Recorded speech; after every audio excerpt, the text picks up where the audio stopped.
clear tu te chi bai le ve go le voin hi July ni thum ani tereng maya tun tum video wa chuanin tun lai chiat na thleng mi tangkai tak mai kan mo fo thin mi tam tak chuan kan riat to ni ka ringa mi tam tak chuan tu tingen ni kan la riat chen lo te chan chin hi kan enanga kan soi zui lok dona mei thatop lam mei ni somni pasari ni somni pari ta tangkhanin cyclone remalin min nuaya ka ta tangkhanin june thla akala tuna chan july ni thum kan thleng le ta renga he hun chung hianin hei thakhat ai atamta a ruai sureng maya ruwa hian chol tak tak an nei lova henga wangte hian kan mizoram leilung din mun le kan ram din mun chu kan thachiang veka kan leite chang thatok lova a leinem ruina ruwa chol lova ni ni thuma sur chuan leimin na sadak thleng thei din mun a ding hi kan ni deuh vek mai ne langa mun cheng chatak taka in le lo te kan lo din to box sia chuwang chuan chiat hi kan tok chho mol mol ani abik nei tun na ya Aizawl khopui hian kan tur na sabik amoni o ti turin leimin awanga nun na chan te kanom chho mol mol a poi khop maya voina chuan heng chiat to na tuitla thleng te pon ani nga heng chiat to na a che chuak thin bol pakhat lukhuman khuma kor hang bi kan neya chumi te chumi tam tak chuan kan thriat to ko ringa thelo kanom takin voina chuan chumi te pol ro pui tak te mai ngo chumi te chan chin chu lian thil ti te hi an lokela train karia kan thriat tengin Aizawl hian Aizawl Quick Response Team kan ti hian oma Aizawl DC nuaya hemi te hian oma tuitla an ompon hemi te hian an boi pui a dekhan nasa takin an thoka leimin na lo ompoin I an che chuaka selpurin zarngai lo ompoin ka ting ren khan an boi puya hei tuna kan hmu te po hi leng pui thlenma sai rang a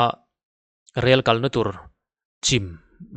bridge chim khania hemi apo hian as khilai ban sang taka kian vai pakat tang te poka helai meter enga moza ta sanga hianin a hruya we thlak pui tu te kha tuna kan soi Aizawl Quick Response Team QRT kan tia kan riat te hi anni ya chu tiang chuanin hemi te hian mun rang ranga an thiam thil anni hi expert vek hetiang lama hin expert vek anni tura ka nga ya an thiam thil en tira pathian ni pon chol lova chu tiang ren chuan an thokri me ma fak hian phu ni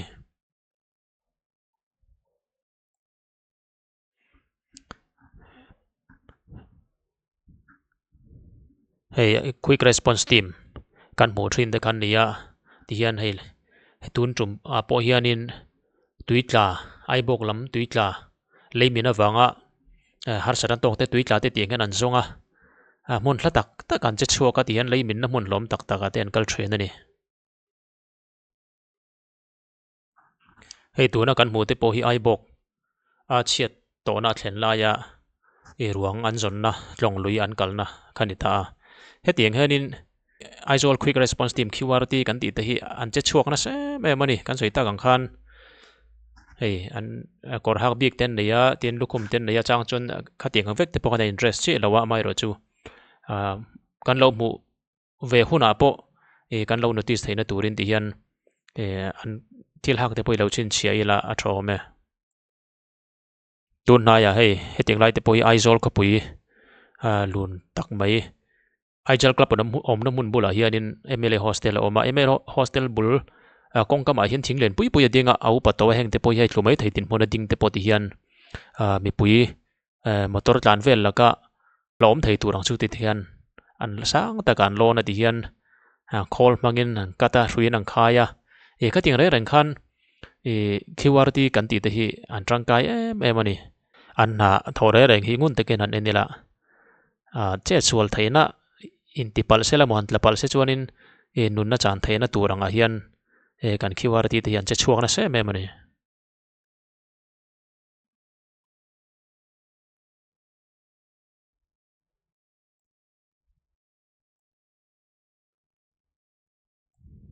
tuna kan mulai te po hi vai vakon lampang pan thlak na khania ekal thin te chon kan mu vekin karinga helai te po hian ei kong chak lam leimin oma vai vakon na tanga ador pui pan chhona le vai vakon to temple road in car a footpath noya hian oma heng te po hi a mun hi arem lo khop maya amai ro chan ni hian thiam thil bik takan nei wangin ti hian thui rinom tak mangin thian an khai thla khu lai kon sil pulin an jo zar don ani kha tiang khanin mi tam takena kan riat vak lo le kan ngai sa vak lo hian thil hian lo tina se me ma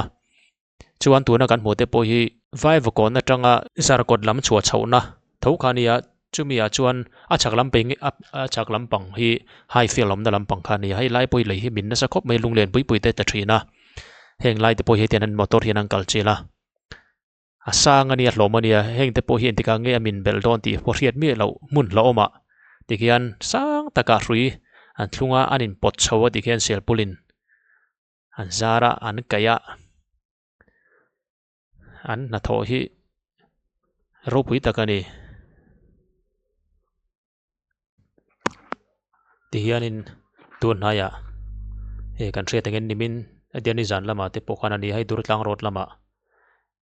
leimin hlawm om lia tiang te pawh hi tian mun thang thang an kal kwal rual khan he lama te pawh nei ko nan dong le ni ka ringa tihian dur tlang rot lama an kala dur tlang rot lama hianin chhak lampang leimin hlawm le in lo ding to te hi om tlat ma heng te pawh hi amin zui zel lo nan le chiat na se so ka thlen lo nan sel pulin an zar le dona ti hian hei thing ding a khanin hruian kaya ti hemi mang hianin an wai thla le dona ni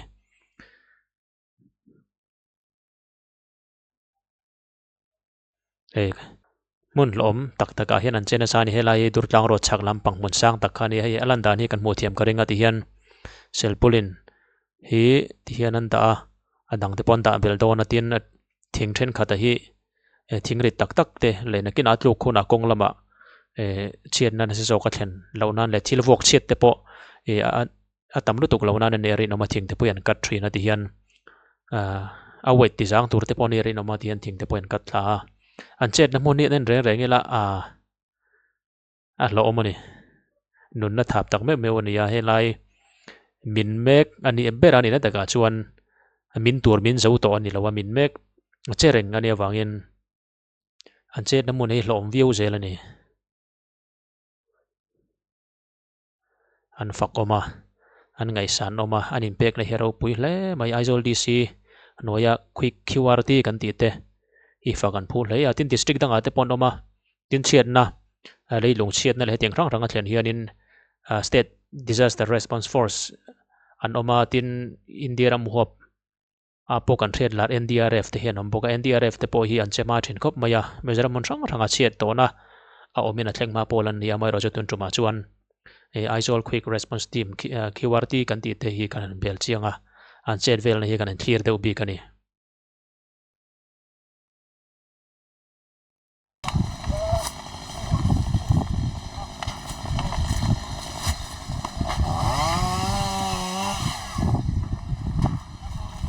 Này phát ra cái tấn sa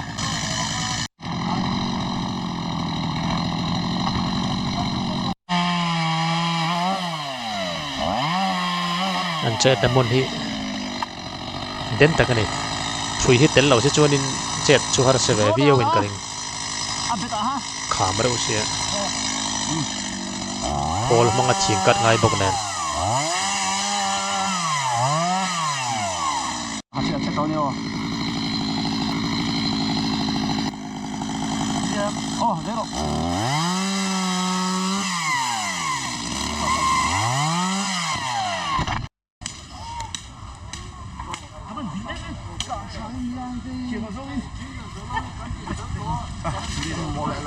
mà hiện phải thao nó xem ạ phụ luôn này đi đây người dọc đi helai hi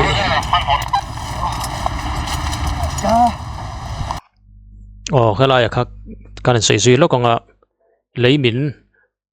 ania ro na sa tak sura wangin lei anema leimin a om thina chimi leimin nam huna chuanin kang thel motor khalo ting tlat me ka me tam tak chuan ne re thiam lo te anom ma a re thiam te pokanom reu thawa chu ti rual chuan hai an sei fe lo kela lei hi anem to khop mai helai hmuna hian atla renga a chon lova kal veivak le motor hi englai potlan ani awang hian durtlang ro thi lune me ma chu wang chuan lei tlamei theile nakina mihring tlan laia motor tlan laia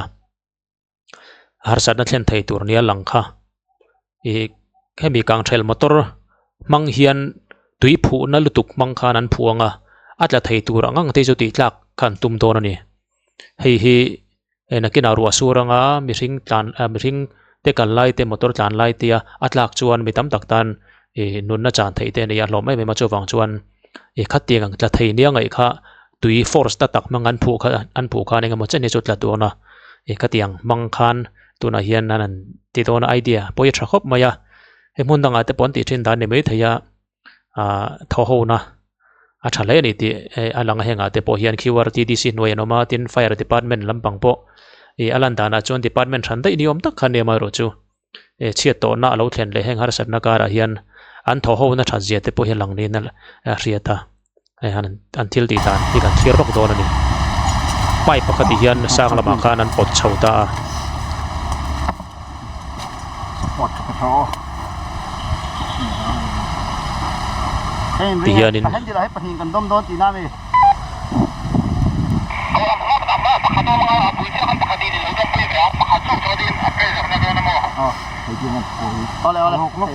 tùy pressure na tak bang khan tlamei thei turang song song ka ti tlak ve kan tum don ani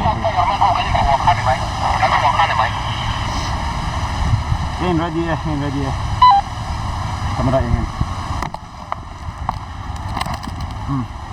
jack lock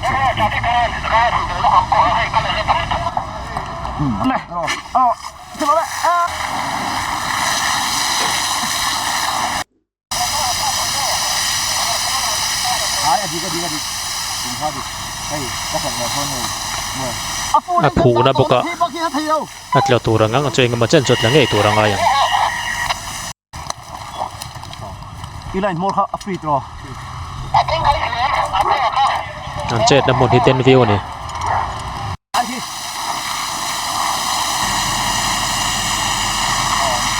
he kong pui lama tang alan dan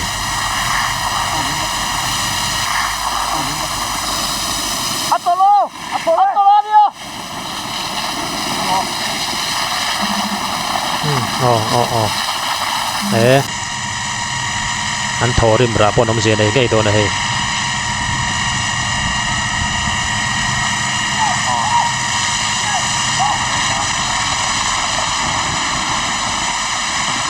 phu chim tlawhawm mai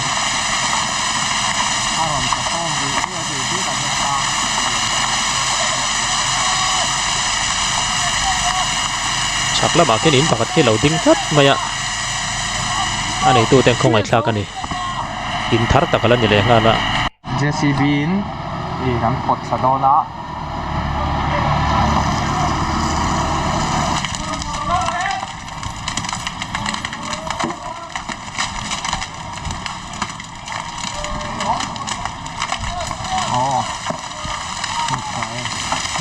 JCB tên là trăng hô này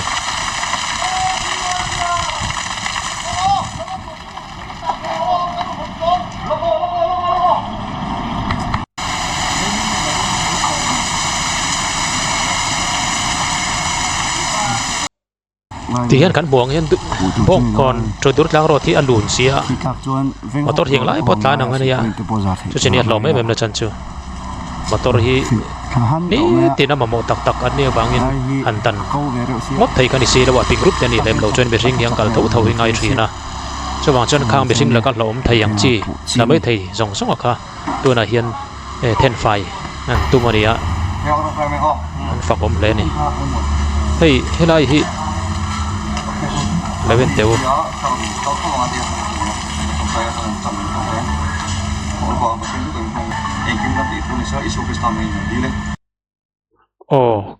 khá hi QRT te hi pakhat hi om ve me thang chu ka chi lawa he ti hen lo ti thin ti ka lo fe lawa he tu na hian na tran turin hemi truma hian na tran turin an thleng le he ta hian in na an tran ma hian an trong try tla tani chon jing mi pakhat hi trong try ya mun tanga pon ti thin dan ni ka ringa an che chua tak tak ma hian aro puye a mu nuam hian thil ti hi he chu ti lan do chi ne lo trong try thlap ani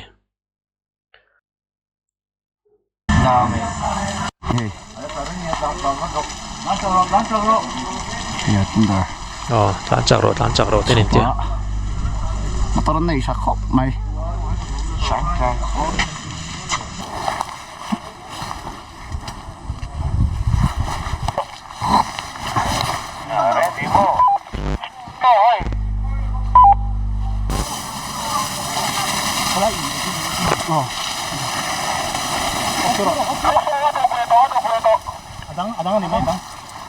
Adang tu ronton chau mai tawa.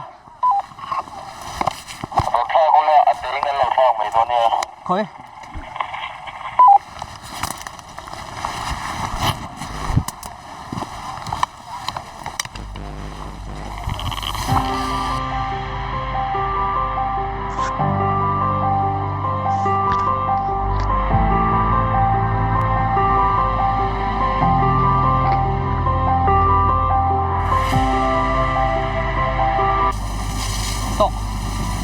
Tok ang saya.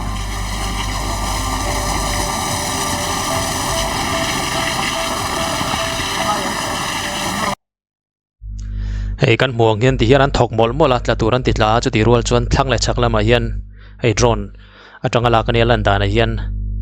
anin ready rual a tlan chho tur tlan chhuk tur enga mozat khan mi pui hian an ngak reng bawk ani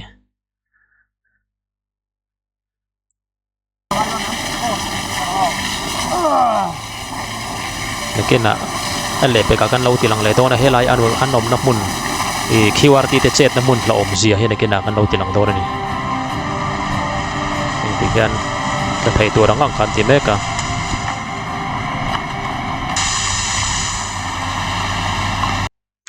Tihian QRT tihian nasa tekinan bayan thoka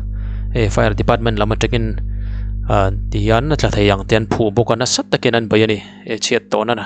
le mihring vaivak tele motor lani nga mozata na harsat ni lenzo ka thlan lo na nan thoka ni hei hi nisom thum khania chuan he mi te chet na hlawm zia video hi kan ne lokang nun na thapan ni zia ta hian lang che nge me mani kan soita kan khan khamian natlan ni anatlan ni tila QRT ten na sata kan bainia chunglama lona esila pulin te zara tla thei an phu kan ni somthum khania chuan anu lok ni ni July zana chuanin hei hi an chettlatna mun vel kha en le lok ela min torom rom mai ni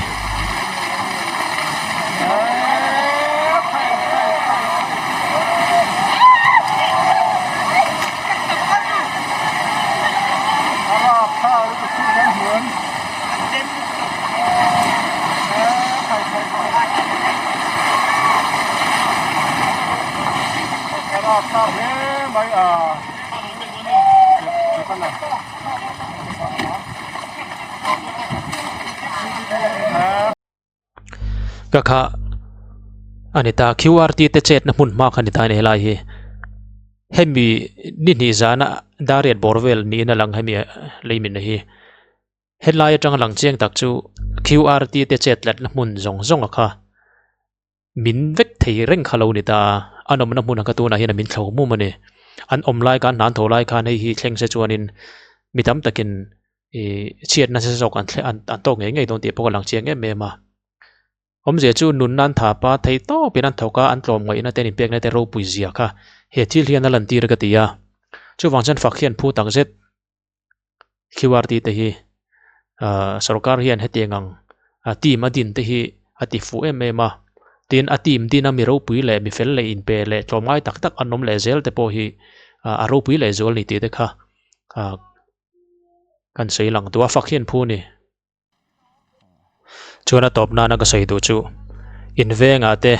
kan venga te mun rang a chiat na thlenga QRT te hian local thin in lo muanga chuwang chuan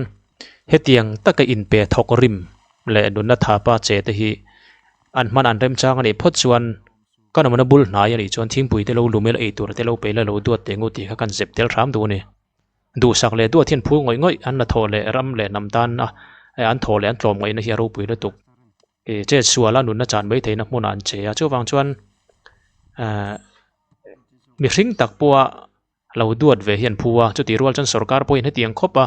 la thok a feel la nga che te chu choi moina te hi andong toim kala hre lawa QRT te hi choi moi te point phu riau ka ti ni an chetlatna han en hi an chettlatna hi hmuh tur hi tam lutuk ama ro chu tunah hian tlema zawng kan thlir kha ni mai a chawi mawi phu tak an ni tih kha kan sei lang hram ani ole tikhan tunlai mizoram chhiat na hrang hrang a QRT Quick Response Team Aizawl te chettlatna le hmalakna chhuan awm le ro pui tak kan thlir thei te chu ni a thlir tu te